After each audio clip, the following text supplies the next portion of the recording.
October 13 Tuesday. Good morning. పరలోక నేస్తం సంఘ బిడ్డలకు, ఆత్మీయులకు, దైవజనులకు, ఈ ప్రార్థనలు ఏకీపిస్తున్న ప్రతి బిడ్డకు, చిన్నలకు, పెద్దలకు అందరికీ నా హృదయపూర్వక వందనాలు. బాగున్నారు బిడ్డలారా? ఈరోజు మత్తయి సువార్త 5వ అధ్యాయం 9వ వచనం చదువుతున్నాను. సమాధానపరచువారు ధన్యులు, వారు దేవుని కుమారులు అనబడుదురు. నీకు సమాధానం ఉందా? చాలామంది హృదయాల్లో నెమ్మది, ఇతరులతో సమాధానం ఉండదు. ఏదో గొడవపడి ద్వేషాన్ని పెంచుకుంటారు.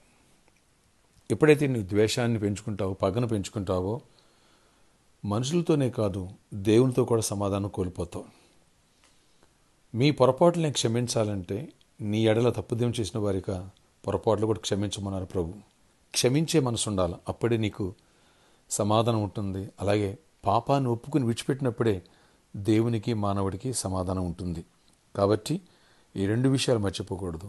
మూడవది, కొందరు వారి మాటల చేత, వారి చర్యల చేత ఇతరుల జీవితాల్లో సమాధానం లేకుండా చేస్తారు, నెమ్మది లేకుండా చేస్తారు, విడగొట్టడానికి ప్రయత్నం చేస్తారు, కలపడానికి ప్రయత్నం చేయాలా, భార్యాభర్తల్ని కలపడానికి ప్రయత్నం చేయాలా, తల్లిదండ్రులను, బిడ్డలను కలపడానికి ప్రయత్నం చేయాలా, ఇద్దరు గొడవపడి అసమాధానంతో ఉన్న వారిని సమాధానపరిచే ప్రయత్నం చేయాలా. వారే దేవుని కుమారులని వాక్యం సెలవిస్తుంది. నువ్వు దేవుని బిడ్డవైతే ఈ లక్షణాలు ఉంటాయి. అదే దయ్యం మనలో పనిచేస్తే ఎదుటి వారి జీవితాల్లో పొలలేస్తాం, రెచ్చగొడతాం, విడగొడతాం. దేవుడు ఎప్పుడు సమాధానపరుస్తారు, దయ్యం ఎప్పుడు విడగొట్టి దూరపరుస్తుంది. నువ్వు ఎవరి పక్షంగా పనిచేస్తున్నావు? ఒకవేళ విడగొట్టే ప్రయత్నాలే నీలో ఉంటే, ఎదుటి వారిని దూరం చేసే ప్రయత్నాలే నీలో ఉండి, వాళ్ళు దూరమైతే శాడిస్ట్ లాగా ఆనందించే స్వభావం ఉంటే ఈరోజు తీసేసుకో. దేవుడిని దీవిస్తాడు. సమాధానపరిచే ఆత్మ మనలో ప్రతి ఒక్కరిలో ఉంటే ఆశీర్వాదము ఆటోమేటిక్గా పరిగెత్తుకుంటూ వస్తుంది. కాబట్టి ఈ విషయాన్ని మనం గమనించాలా, గ్రహించాలా, ప్రార్థన చేసుకోవాలా. నీకు సమాధానం ఉందా? మీ భార్యాభర్తల మధ్యలో సమాధానం ఉందా? కొందరు ఒకే ఇంట్లో ఉంటారు, ఇండియా పాకిస్తాన్ లాగా ఉంటారు.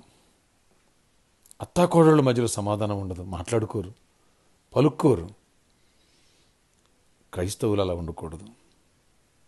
ఈరోజైనా సమాధానపడు, ఇతరులు కూడా సమాధానపరచు. దేవుడిని దీవించును గాక. ప్రార్థన చేస్తున్న ఆశ్చర్యకరుడా, ఈరోజు ఎవరైతే ఈ ప్రేయర్లు ఇస్తున్నారో ప్రతి బిడ్డను దర్శించండి, దుష్టుని బారిని తప్పించండి. ఈ కోవిడ్-19 లాంటిది ఎక్కడ సోకోకుండా కృప చూపించండి.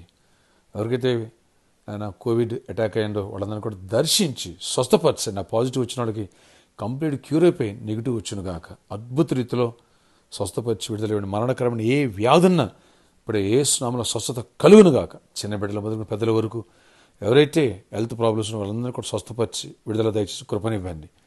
ఆర్థిక ఇబ్బందుల నుంచి విడిపించండి. ఫైనాన్షియల్లీ బ్రేక్ త్రూ ఇవ్వండి. జాబ్ లేని బిడ్డలకు జాబ్స్ ఇవ్వండి. ప్రమోషన్స్ ఇవ్వండి. అయ్యా కృప చూపించి గ్రేట్ మిరాకిల్స్ చేయండి. ఎవరికైతే గర్భఫాలు లేదో గర్భఫాలు ఇవ్వండి. గర్భిణీ స్త్రీలకు సుఖప్రసవాన్ని ఇవ్వండి.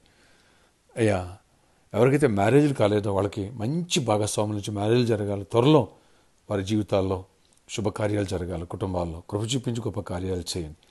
ఈరోజు బర్త్డే అండ్ వెడ్డింగ్ జరుపుకునే బిడ్డలు దీవించి దీర్ఘాయుష్యును, కృపయు, సమాధానం వారికి దయచేసి మహిమ తెచ్చుకోనండి. గొప్ప దీవెన దయచేయండి. మా తెలుగు రాష్ట్రాలని, భారతదేశాన్ని, ప్రపంచాన్ని ఈ కరోనా వైరస్ బారిని విడిపించి కృప చూపించండి. పరలోకనే సంఘ బిడ్డలందరినీ కూడా దర్శించి పేరు పేరు చొప్పున జ్ఞాపకం చేసుకోనండి. నాయన సార్వత్రిక సంఘాన్ని, దైవజనులను ప్రతి ఒక్కరిని దీవించండి, కృప చూపించండి. అధికారులను, పాలకులను అందరినీ మార్చి రక్షించండి. ఈ అధిక వృష్టి, నాయన అతిగా వర్షాలు, ఇవన్నీ తుఫాన్లు తొలగించి మంచి వాతావరణం దయచేయండి. యేసు నామములో ప్రార్థిస్తున్నాను తండ్రి. Amen. Amen. May God bless you all. Have a nice day.